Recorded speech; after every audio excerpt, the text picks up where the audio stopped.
Hi friends, welcome back to my channel. I'm Katie. Today I'm going to do the ink rainbow tag, which is something that Sarah at Ginger Peachy Pens started, where we talk about our favorite rainbow of inks, and I thought it would be fun to participate. I've really enjoyed watching other people's. If you click the hashtag, you can see other people's videos as well. I will say that it has caused me to add some things to my cart, so pros and cons on that one.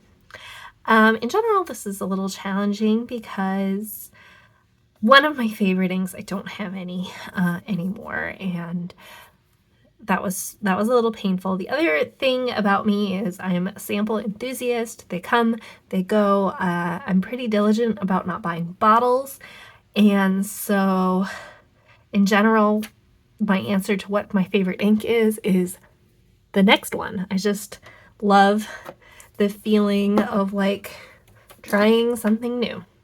But that doesn't mean I don't have any opinions. So let's get started. I have most of a true RG Biv here. Well, not true, but most of your standard colors. And now I've just gotten water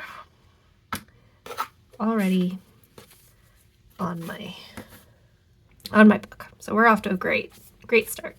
This is to my river paper. This is my Sterling Ink Common Planner.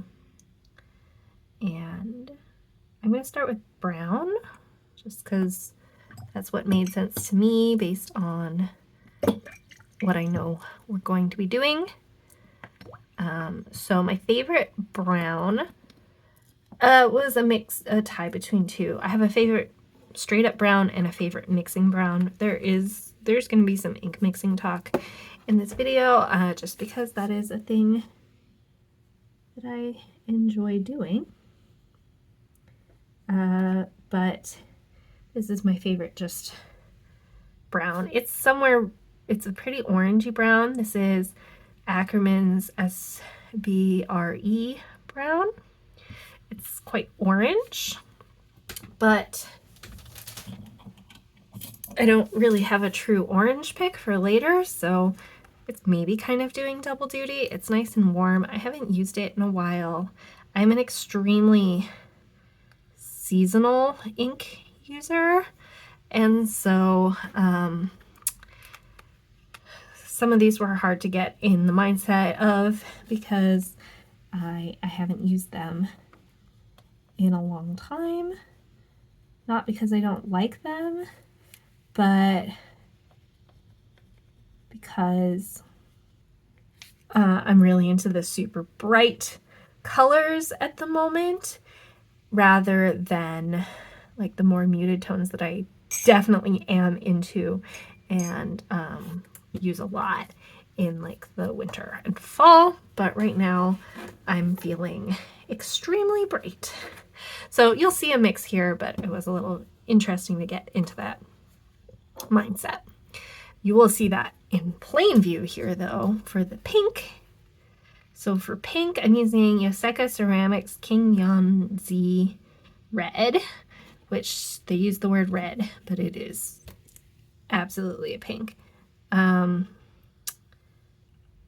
This is very much influenced by my spring attentions, but I really am enjoying it. It looks great in my metallic nib, and so it's just a really bright bubblegum pink. This is the only one of the Yoseka inks I've really used so far, but they're made by Ink Institute, I believe. And I do have another one or two of those inks that I've used, and I found that it works really well. And I believe they are like all colors inspired by like historical Chinese pottery, which is really cool. So that's my favorite pink. Then red is definitely one that I haven't used this ink in several months, but when it comes to like fall and winter. I like use it all the time. This is one of my 2 full bottles, and by full I mean 30 mils, that I own at all so far. It's a Secret Santa, but I did ask for it, or like put it on my wish list. So I haven't made a huge dent in it because I just got it back in December, but I'm glad to have it. And it's, you know, it's a favorite, a well-documented ink in general. It's coming up very brown in this swatch, which is interesting. I mean, it is definitely a browny red. I really love it in my Benu Euphoria in pomegranate wine. That's a match I do a lot, and it just works great. I'm really making a mess here on the page, but we'll get through it. So it's not a true red, but I didn't feel compelled to pick things that were just true.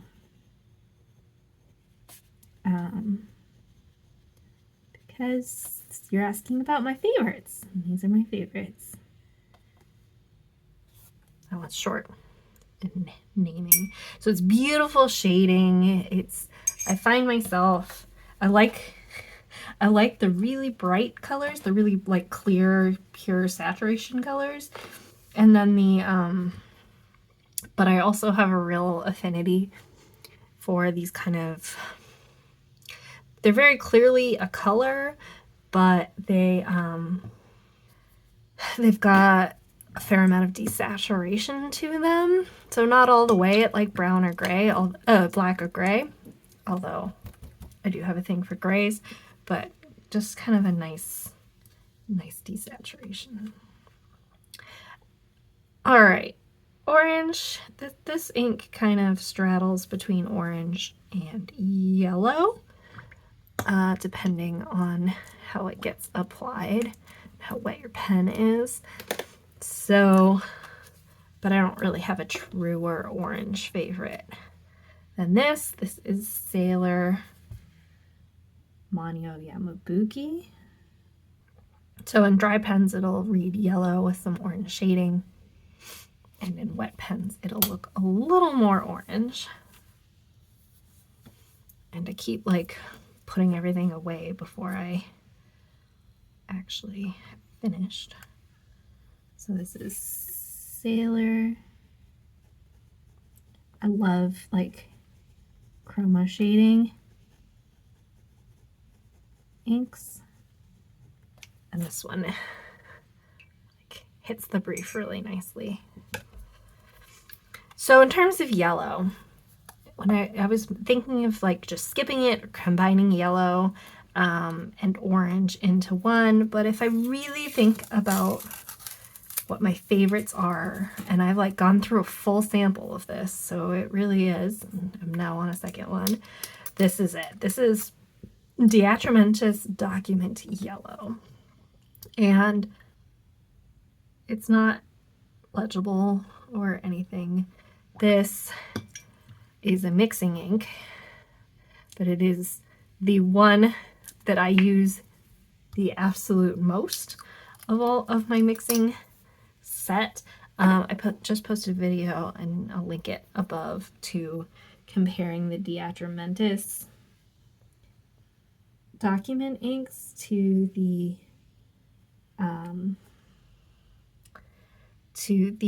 Birmingham Pen Company Everlasting mixing inks, which are their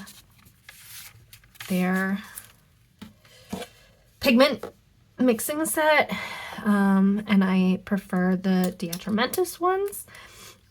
So again, this isn't a yellow I like just write with, but my favorite thing, and we'll talk about this, my favorite kinds of colors to mix are greens, and I use a lot of yellow to do that. So I have gone through more of this ink than lots of other samples. I repurchased it. That's really uncommon for me, to document yellow.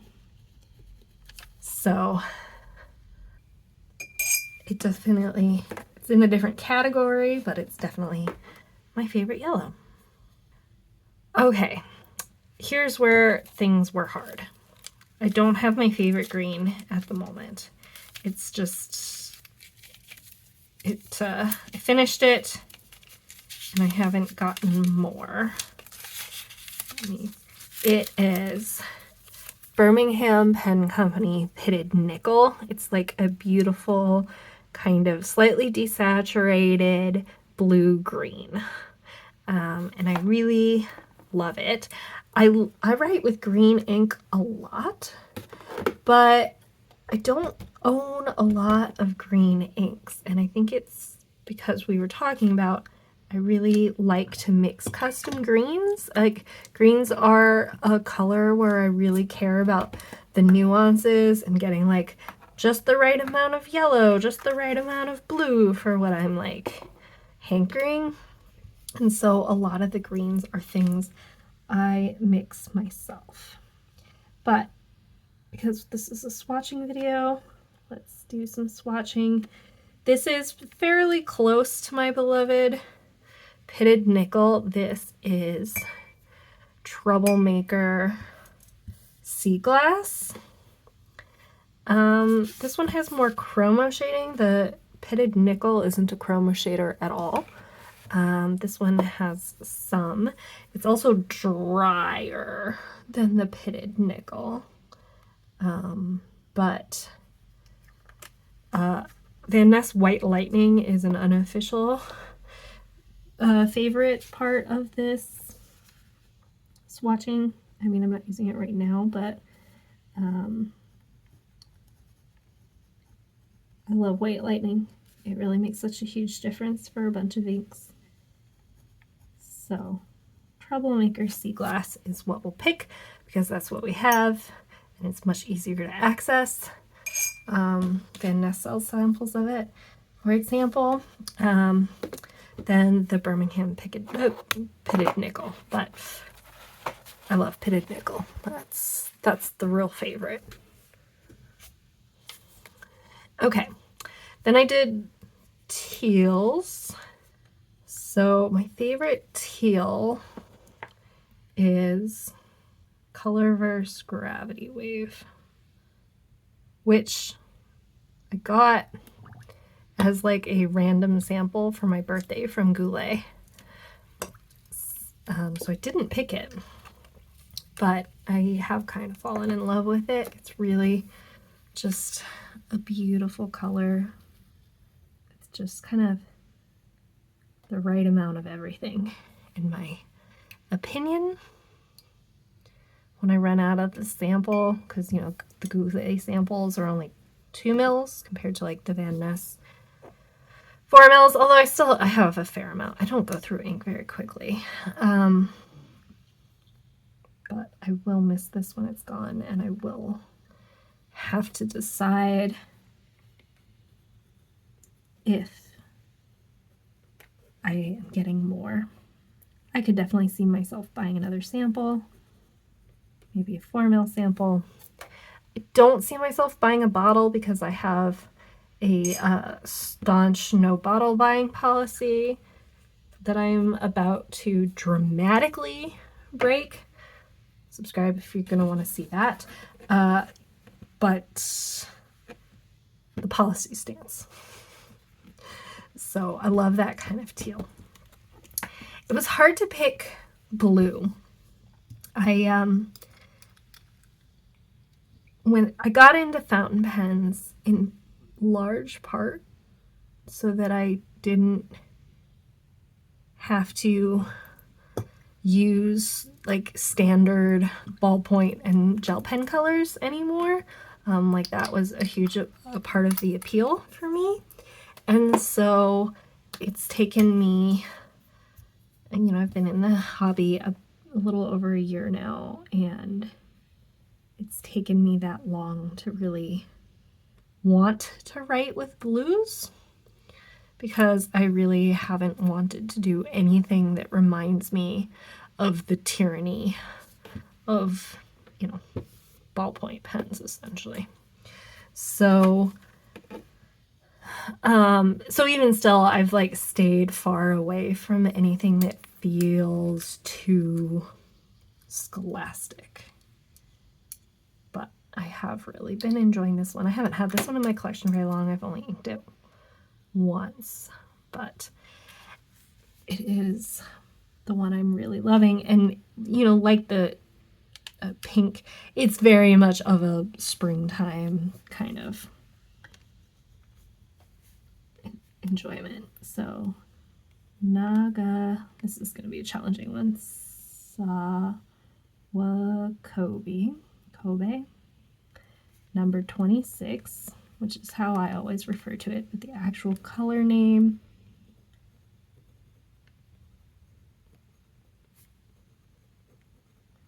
is Wadamisaki Blue.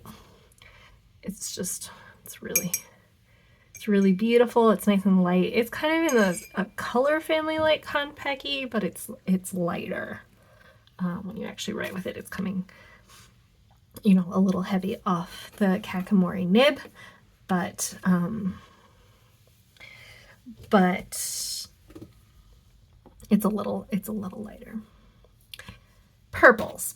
I thought about dividing this into two different kinds of purples, warm purples and cool purples, because I feel really differently about it. But when I think about what my favorite purple is, it's undeniably this one. So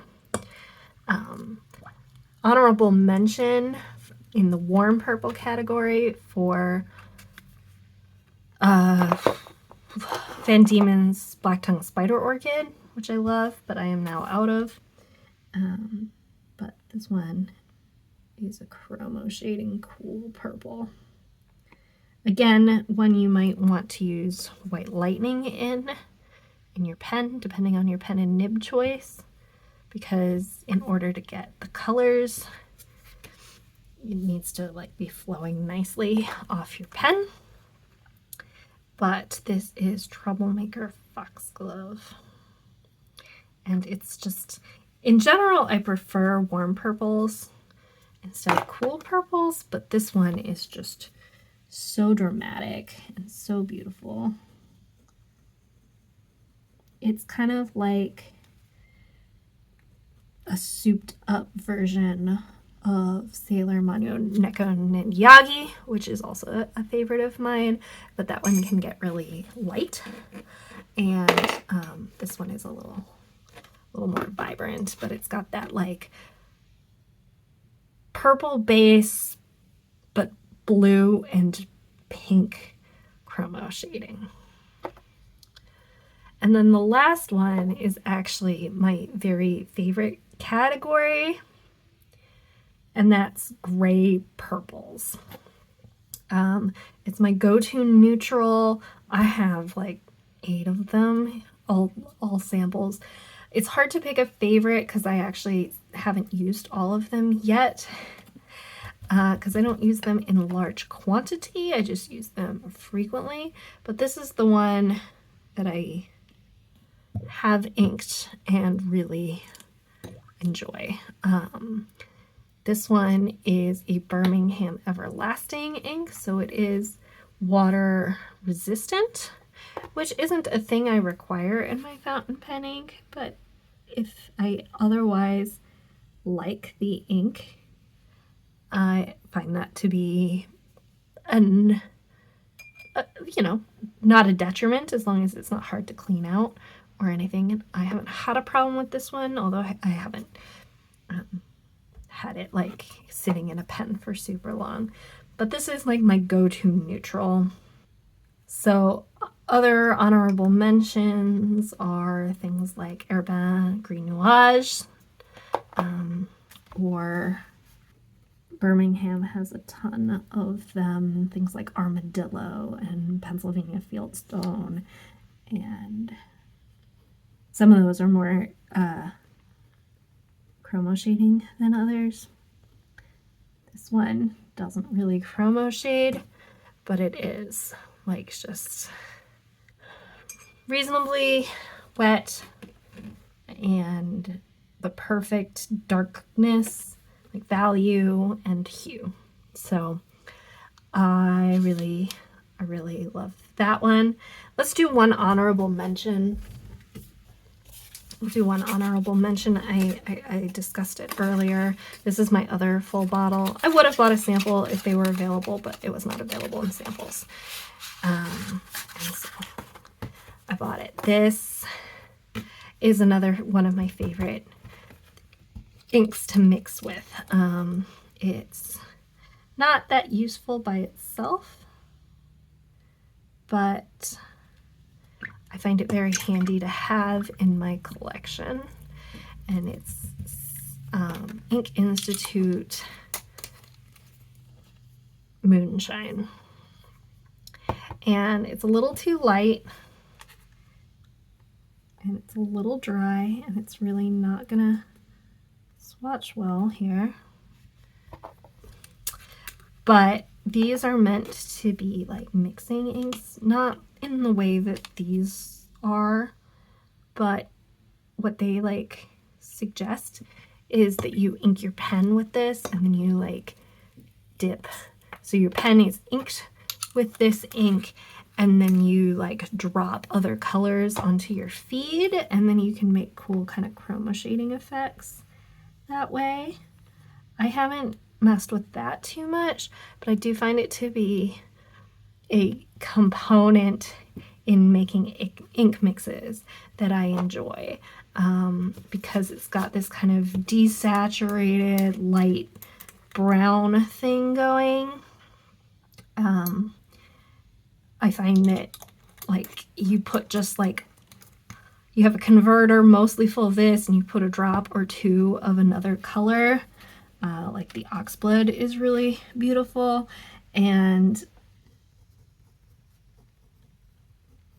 you can just make some really beautiful kind of desaturated colors really easily.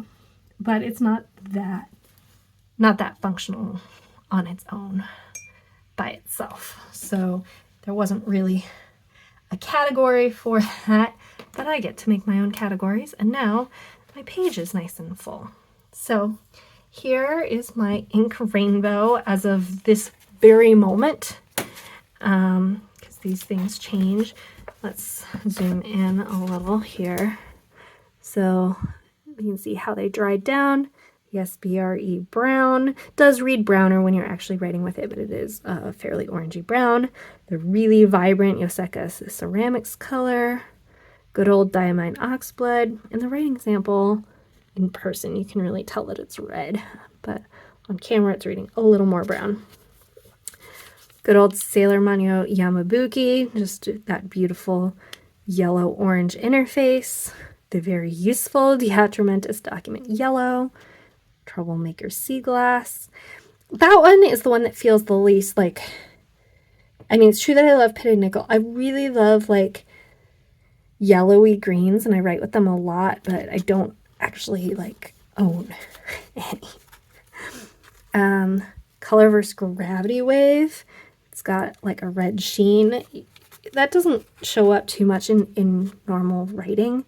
And also the camera is not doing that color justice. It's got a lot more green to it. I'll put a swatch, like a color corrected swatch.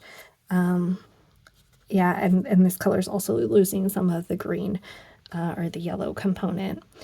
Beautiful bright turquoise. And then Troublemaker Foxglove with its chroma shading. You can see the pink, Birmingham Dewberry, and Ink Institute Moonshine.